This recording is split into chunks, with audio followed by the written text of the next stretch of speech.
లక్ష్మీం క్షీరసముద్రరాజతనయాం శ్రీరంగధామేశ్వరీం దాసీభూతసమస్తదేవవనితాం లోకైకదీపాంకురాం శ్రీమన్మందకటాక్షలబ్ధవివద్బ్రహ్మేంద్రగంగాధరాం త్వాం త్రైలోక్యకుటుంబినీం సరసిజాం వందే ముకుందప్రియాం శుద్ధలక్ష్మీర్మోక్షలక్ష్మీర్జయలక్ష్మీ సరస్వతి శ్రీర్లక్ష్మీ వరలక్ష్మీశ్చ మమ ప్రసన్నా వరాం కుశౌపాశమభీతిముద్రాం కరైర్వహంతీం కమలాసనస్థాం బాలార్కకోటి ప్రతిభాం త్రినేత్రాం భజేహమంబాం జగదీశ్వరీం త్వాం సర్వమంగళమాంగళ్యే శివే సర్వార్ధసాధకే శరణ్యే త్రయంబకే గౌరీ నారాయణి నమోస్తుతే.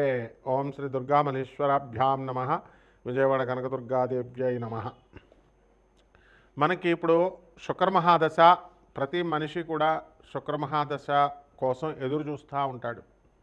శుక్రమహాదశలోనే మనకి అక్రమార్జితమైనటువంటి ధన సంపాదన వస్తుంది అని శాస్త్రం చెప్తోంది. అయితే మనకు శుక్రుడు ఉన్నటువంటి పరిస్థితులను బట్టి ఈ యొక్క శుక్రమహాదశ అనేటటువంటిది అక్రమార్జితమా న్యాయార్జితమైనటువంటి ధనాన్ని ఇస్తుందా అన్నది చెప్పబడుతుందన్నమాట. అలాగే ఇప్పుడు ప్రస్తుతము డిసెంబర్ 5, 2025 సంవత్సరం నుంచి ఫిబ్రవరి 1వ తేదీ 2026 సంవత్సరం వరకు కూడా శుక్ర మోఢమే జరుగుతోంది. అంటే మనకి ధనాన్ని ఇచ్చేది, భార్యనిచ్చేది, స్థలాలనిచ్చేది, ఇల్లుల్నిచ్చేది, సుఖ సంతోషాలనిచ్చేటటువంటి ఆ శుక్రుడే బలహీనుడైపోయాడు, అస్తంగత్వగతుడయ్యాడు. అంటే రవితో యూనియన్, రవితో కలిశాడు. కలవడం వల్ల ఏమవుతుందంటే ఈ రవి పెద్ద గ్రహం, చాలా బ్రైటర్ గ్రహం, చాలా లైట్ ఎక్కువ కదండి మనకి. ఈ శుక్రుడేమో కొంచెం కాంతి తక్కువ ఉన్నటువంటి గ్రహం. ఇప్పుడు బయట పట్టపగలు 12 గంటలకి మనం 200 వాట్ల బల్బు పెట్టామనుకోండి, ఎంత వెలిగిస్తున్న 200 వాట్లు ఆ పగలు అసలు ఏం కనబడదు. మనకు సూర్యుడి కాంతి ముందు అది కళావిహీనం అవుతుంది. అదేవిధంగా మనం అదే లైట్ని చీకటి గదిలో పెడితే 200 వాట్లు అంటే బ్రహ్మాండంగా గది అంతా కనబడుతుంది. అంటే ఏమైందనమాట, సూర్యకాంతి ఆ యొక్క 200 వాట్ల లైట్ని లాగేసింది. అదేవిధంగా మనకి ఈ శుక్రమూఢమిలో ఈ రవి ఏం చేస్తాడంటే మొత్తం శుక్రుడి యొక్క ఎనర్జీని, శుక్రుడి యొక్క శక్తిని, శుక్రుడి యొక్క కాంతిని అంతా లాగేసి శుక్రుడిని బలహీనుని చేసేస్తాడు. దాంతో శుక్రుడు ఏమి చేయలేని నిస్సహాయ పరిస్థితిలోకి వచ్చేస్తాడు. ఆయనే నిస్సహాయ పరిస్థితిలోకి వచ్చినప్పుడు మనకేమిస్తాడండి ఆయన? మన ఫ్రెండ్ అప్పు అడుగుతాం మన ఫ్రెండ్ని, మన ఫ్రెండ్ దగ్గరే డబ్బులు లేవనుకోండి, ఇంక మనకేమిస్తాడు ఆయన? ఆ విధంగా ఆ శుక్రుడు బలహీనమైపోతాడు. కాబట్టే మూఢాల సమయంలో మనము వివాహాలు చేయకూడదు అంటారు. ఎందువల్లంటే ఆ అమ్మాయికి ఆ అబ్బాయికి చూడగానే పరస్పరం ఆకర్షణ కలగాలి, మ్యూచువల్ అట్రాక్షన్ ఉండాలి, ఒకళ్ళ మీద ఒకళ్ళకి పరస్పర గౌరవభావం ఉండాలి. ఇది మొగుడు, వీడు మొగుడు, నాకు నేను రెస్పెక్ట్ ఇవ్వాలి, గౌరవాన్ని ఇవ్వాలని ఉండాలి. అంతేగాని ఏంట్రా అంటే ఏంటి నువ్వు చెప్పేది నాకు అంటే ఆకర్షణ లేనట్టు అనమాట. అలాగే mutual respect, mutual confidence. Phone ఏదన్నా వచ్చి మాట్లాడుకుంటున్నాడు అనుకోండి, పాపం ఎవరు దేంతో మాట్లాడుతున్నావు అని ఆ అమ్మాయి రోజు అడుగుతుంటే, ఎక్కడికైనా ఆఫీస్ నుంచి లేటుగా వచ్చినా, బయటికి వెళ్ళినా ఇవన్నీ కూడా ఎక్కడికి వచ్చావు, దేంతో ఉన్నావు, నువ్వు దేంతో కులుకుతున్నావు, ఇలాంటి ప్రశ్నలు వేస్తే వాడికి జీవితాంతము కూడా నరకమే. కాబట్టి ఇవన్నీ కూడా ఎప్పుడు జరుగుతాయంటే శుక్రబలం లేనప్పుడు భార్యే ఇలా అడుగుతూ ఉంటుంది. ఇంకా వాడికి ఎలా కనబడుతుందంటే భార్యే శత్రువు కింద కనబడుతుంది. పోనీ ఏదో కొన్ని రోజులు అడిగితే ఏదో పోన్లే, బయట వాళ్ళు అయితే కొన్ని రోజులు అడుగుతారు ఏదో అనుకోవచ్చు.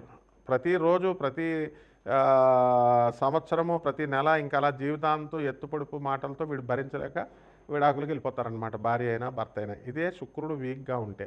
కాబట్టే మనం ఏం చేయాలంటే కక్కుర్తి పడకుండా మనము ఈ యొక్క పెళ్ళిళ్ళు చేసేటప్పుడు ఈ శుక్రమూఢంలో మనం పెళ్ళిళ్ళు చేయొచ్చా చేయకూడదా, పెళ్లి చూపులకు వెళ్ళొచ్చా వెళ్ళకూడదా, అసలు జాతకం ఎలా ఉంది, అసలు ఆ పెళ్లి కొడుకు శుక్రగ్రహం ఎలా ఉంది, ఆ యొక్క పెళ్లి కూతురు శుక్రగ్రహం ఎలా ఉంది, ఇవన్నీ కూడా మనం చూసుకోవాలి. ఒక జ్యోతిష పండితుడిని అడగాలి. అది కూడా జ్యోతిష పండితులు మంచి విద్యావంతులై ఉండాలి, గురు పరంపరలో రావాలి. అప్పుడే మనకి కరెక్ట్గా మనకు చెప్పగలుగుతారు. ఇప్పుడు అందువలన ఇప్పుడు యూట్యూబ్లో వచ్చే వాళ్ళంతా కూడా ఎవ్వరు కూడా అంత శాస్త్ర పండితులు లేరు. కాబట్టి ఎట్టి పరిస్థితుల్లో కూడా కమర్షియల్ ప్రతి ఒక్కళ్ళకి తెలిసిందే, మీ అందరికీ కూడా. అందువలన మనకి జ్యోతిషం అడగాలంటేనే భయపడేటటువంటి విధానంలో మన భక్తులందరూ కూడా ప్రేక్షకులందరూ ఉండడం, ప్రజలు ఉండడం జరుగుతోంది. కాబట్టి మనం మరి ఏం చేస్తారు, మీరు కూడా డబ్బులు ఇవ్వరు కదమ్మా. ఊరికనే జ్యోతిషం ఒకటి, తర్వాత ఈ యొక్క సంగీతం ఒకటి, ఇవన్నీ కళలన్నీ ఫ్రీగా చెప్పాలని అనుకుంటారు. అసలు గురువుగారి దగ్గర ఫ్రీగా చెప్పించుకోకూడదు, పంతులు గారి దగ్గర ఫ్రీగా చెప్పించుకోకూడదు అనే విషయం మర్చిపోయారు. కాబట్టి వీటి వల్ల శాస్త్రానికి చెడ్డ పేరు. అందువలన ఇది కూడా శుక్రదోషమే. అంటే గురువు పట్ల నమ్మకం విపరీతంగా ఉండాలి. అందువల్లనే మోడర్న్ సైన్స్ని, నాసా లైవ్ రిపోర్ట్స్ని బట్టి మనం చూసి జాతకాలు చెప్తాము. అలాగే ప్రాచీన జ్యోతిష శాస్త్ర మా గురుదేవుల యొక్క పరంపర నుంచి మధుర కృష్ణమూర్తి శాస్త్రి గారు, మా గురువు గారులు అందరూ కూడా, మరి సూర్యశ్రీ సిద్ధాంతి గారు పాలకొల్లు, అలాగే మనకి సుసర్ల దుర్గాప్రసాద్ గారు రాజమండ్రి, ఇలా మంచి గురువులు ఉండేవారు. చల్లా రామగణపతి శాస్త్రి గారు రాజమండ్రి, చల్లా గణపతి శాస్త్రి గారు అన్నదమ్ములు ఇద్దరు కూడా రాజమండ్రి. వీళ్ళంతా కూడా, ఒక సూర్యశ్రీ సిద్ధాంతి గారు మాత్రం పాలకొల్లు. ఇలా రేలంగి గారు, నేమాని గారు, వీళ్ళంతా మహానుభావులు ఉండేవారు. పెద్ద తరం అదంతా వెళ్ళిపోయింది. ఇప్పుడు ఆ పరంపరలో మనకి మోహన్ పబ్లికేషన్స్కి వచ్చి వీళ్ళంతా కూడా పుస్తకాలు కొనడం, వెళ్ళడం, గొల్లపూడికి రాజమండ్రిలో మాకు ఆ యొక్క సాహచర్యం దొరికింది. దానివల్లే లాస్ట్ 10 years మా మధుర కృష్ణమూర్తి శాస్త్రి గారు ఎంత జ్యోతిష దిగ్గజం అంటే, శకుంతలాదేవి కూడా లాస్ట్ 10 years ఆమె ఇండియన్ ఆస్ట్రాలజికల్ సొసైటీకి ప్రెసిడెంట్గా మా మధుర కృష్ణమూర్తి గురువు గారు ఉన్నప్పుడు ఇండియన్ ఆస్ట్రాలజికల్ సొసైటీ ప్రెసిడెంట్గా ఆ శకుంతలాదేవి గారు కూడా వచ్చేవారు. ఆంధ్ర యూనివర్సిటీకి వెళ్తూ రాజమండ్రి ఉమారామలింగ కళ్యాణ మండపంలో మేము జ్యోతిష సదస్సులు నిర్వహించేవాళ్ళం. మరి అలాగే బెంగళూరు వెంకటరామన్ గారు, ఇట్లాంటి లెజెండ్స్ అనమాట వీళ్ళంతా జ్యోతిష్ శాస్త్రంలో. వాళ్ళు వచ్చి చెప్పేవారు. కాబట్టి మేమంతా చిన్నతనం నుంచి మా గురువుగారి దయ వల్ల వీళ్ళందరికీ కూడా మేము థీసిస్ సబ్మిట్ చేస్తూ సేవలు చేసుకునే మహద్భాగ్యాన్ని మా గురుదేవులైనటువంటి మధుర కృష్ణమూర్తి శాస్త్రి గారు మాకు కల్పించారు. కాబట్టి వారి యొక్క మా మధుర కృష్ణమూర్తి శాస్త్రి గారు ఎవరండి, ఆ తరం వాళ్ళు ఎవరు కూడా కమర్షియల్గా ఉండేవారు కాదు. కాబట్టి మనం అదే పరంపరను కొనసాగించాలి. కాబట్టి నాన్ కమర్షియల్ ఆస్పెక్ట్తో మనం జ్యోతిషంలో ఎవరికైతే కావాలనుకుంటున్నారో సందేహాలు, అటువంటి వాళ్ళందరూ కూడా వాళ్ళ యొక్క పూర్తి జాతకాన్ని మన ద్వారా తెలుసుకోవచ్చు. అంటే కంప్లీట్గా వాళ్ళ డేట్ ఆఫ్ బర్త్ అవి ఇవ్వాలి, ఇచ్చి వాట్సాప్ చేయండి. నాకు ఫోన్ చేస్తే మేము బయట ఉంటాము, ఎత్తలేము. సో అమెరికా మన ఆఫీసు. డబ్బుల కోసం ఏం భయపడద్దు, డబ్బులు కాదు. మనకు కావాల్సింది ఏంటంటే జగద్గురువులైనటువంటి స్వామి వివేకానంద, రామకృష్ణ పరమహంస, ప్రభాత్ రంజన్ సర్కార్, ఆనందమూర్తి గారు, రమణ మహర్షి, ఇటువంటి మహర్షుల దగ్గరికి మిమ్మల్ని నేను ఒక పోస్ట్ మ్యాన్ లాగా మిమ్మల్ని డ్రైవ్ చేస్తూ తీసుకెళ్ళడమే మేము జ్యోతిష్యం చెప్పడంలో ఉద్దేశం. కాబట్టి నేను ఒక ప్రొఫెసర్గా మరి ఈ యొక్క ఆనంద మార్గాకి ఆశ్రమానికి 200 దేశాల్లో మా యొక్క బ్రాంచీలు ఉన్నాయి. 300 బ్రాంచీలు ఇండియాలో ఉన్నాయి. అనాథ పిల్లల్ని మేము పోషిస్తాము. అలాగే స్కూల్లో చాలా తక్కువ ఖర్చుతో మేము మా స్వామీజీలందరూ కూడా 10,000 మంది స్వామీజీలు అందరూ కూడా చూసుకోండి. ఆనంద మార్గ ఆశ్రమం అని గూగుల్ చేయండి, యూట్యూబ్లో చూడండి, అన్నీ ఉంటాయి. అంత ఇంటర్నేషనల్ సొసైటీ అది. కాబట్టి మీరంతా కూడా కక్కుర్తి పడద్దు ఈ శుక్రగ్రహం గురించి తెలుసుకోవడానికి.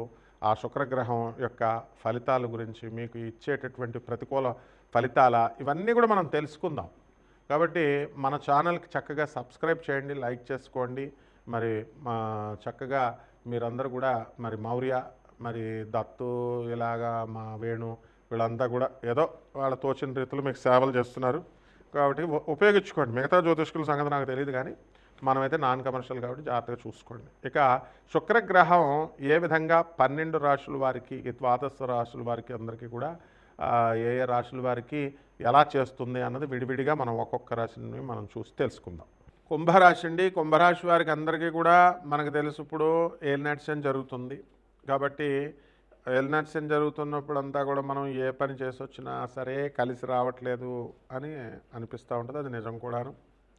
అయితే ధనాన్ని బాగా సంపాదించారు ఇన్ని సంవత్సరాలు కూడా. మరి అది ఇప్పుడు ఏలినాటి టైంలో ఖర్చు పెట్టడము, లేకపోతే ఈ యొక్క ధన నష్టము, నమ్మి వ్యాపారంలో పెట్టుబడి పెట్టినటువంటి వాళ్ళ లాసులు రావడము, ఇలాంటివన్నీ కూడా జరుగుతాయి. ఈ యొక్క మీడియా రంగంలో ఉన్నటువంటి వాళ్ళకి అధిక లాభాలు రావడము అనేటటువంటిది కుంభరాశి వారికి ఈ సంవత్సరంలో కలుగుతుంది. జన్మంలో ఉన్నటువంటి రాహుగ్రహ ప్రభావం వలన మనకేమవుతుందంటే అనుమానం అనేటటువంటిది బాగా ఎక్కువగా ఏర్పడుతుంది. కాన్సన్ట్రేషన్ ఇవన్నీ కూడా మనం ఎక్కువగా పెట్టుకోమన్నమాట. ప్రతి దాని మీద కూడా చంచలత్వం అనేటటువంటిది ఉంటుంది. కొత్త ఉద్యోగాలు చేయాలని ప్రయత్నిస్తూ ఉంటారు. అయితే ఆ ప్రయత్నాలన్నీ కూడా సఫలం కావు. అలాగే విదేశాలకు వెళ్ళాలని చాలామంది ట్రై చేస్తూ ఉంటారు. వీళ్ళకి కొంతమందికి విదేశాలకు వెళ్ళేటటువంటి అవకాశం వస్తుంది. అలాగే వాళ్ళ కుంభరాశి వాళ్ళ పిల్లలు మనం కనుక తీసుకున్నట్లయితే ఈ పిల్లలంతా కూడా వాళ్ళకి విదేశాల ప్రయత్నాలు చేస్తున్నారండి, కానీ ఇంకా అవ్వట్లేదండి అని బాధపడేటటువంటి వాళ్ళు చాలామంది ఉన్నారు. అటువంటి వాళ్ళకి త్వరలో వీళ్ళకి ఫలితాలు రావడం అనేటటువంటివి జరుగుతాయి. ఇక ఈ ఏలినాటి శనిలో హార్ట్ సర్జరీస్ కూడా అవడానికి అవకాశాలు ఉంటాయి కొంతమందికి. ఎవరికైతే ఈ యొక్క ఏలినాటి శనిలో ఎంతసేపు హెల్త్ ప్రాబ్లమ్స్ అనేటటువంటివి ఉంటాయి. అయితే ప్రాణగండాన్ని మనం దాటడానికి అధికంగా అవకాశాలు ఉన్నాయి. కాబట్టి ఎవరైతే ఈ యొక్క రాశి వారు ఉన్నారో మరి ఆహార విషయాల్లో కానీ, ఆ తర్వాత ఈ యొక్క మందు తాగడాలు ఇలాంటి విషయాల్లో కాస్త జాగ్రత్తగా ఉండడం అనేటటువంటి, సిగరెట్లు ఇలాంటి విషయంలో జాగ్రత్తగా ఉంటే సరిపోతుంది. అండ్ కొత్త కొత్త ఉద్యోగాల్లోకి వీళ్ళు ప్రవేశించడం జరుగుతుంది. ఇక పరిహారాల దగ్గరికి వచ్చేసరికి ఏలినాటి శని కాబట్టి శని జపం చేసుకోండి, శని స్తోత్రాలు చదవండి, శనికి కిలోంపావు నల్ల నువ్వుల్ని నల్లని వస్త్రాన్నించి పేద బ్రాహ్మణులకి శనివారం నాడు ఉదయం 8 గంటలకు దానం చేసుకోండి. అలాగే దశమహావిద్యల్లో ఒకటైనటువంటి మహాకాళి అమ్మవారి యొక్క హోమాన్ని మీ ఇళ్లలో జరిపించుకోవడం, అదేవిధంగా ఆ అమ్మవారి యొక్క జపాన్ని మీరు చేసుకోవడము, జమ్మి చెట్టు కానీ రావి చెట్టు కానీ మీరు ప్రదక్షిణలు చేసుకోవడం, బెజవాడ కనకదుర్గమ్మ దేవస్థానానికి వెళ్ళి అమ్మవారిని దర్శించుకోవడము, పూజలు చేయించుకోవడం, ఇలాంటివన్నీ కూడా బ్రహ్మాండంగా కలిసి వస్తాయి. శుభమస్తు.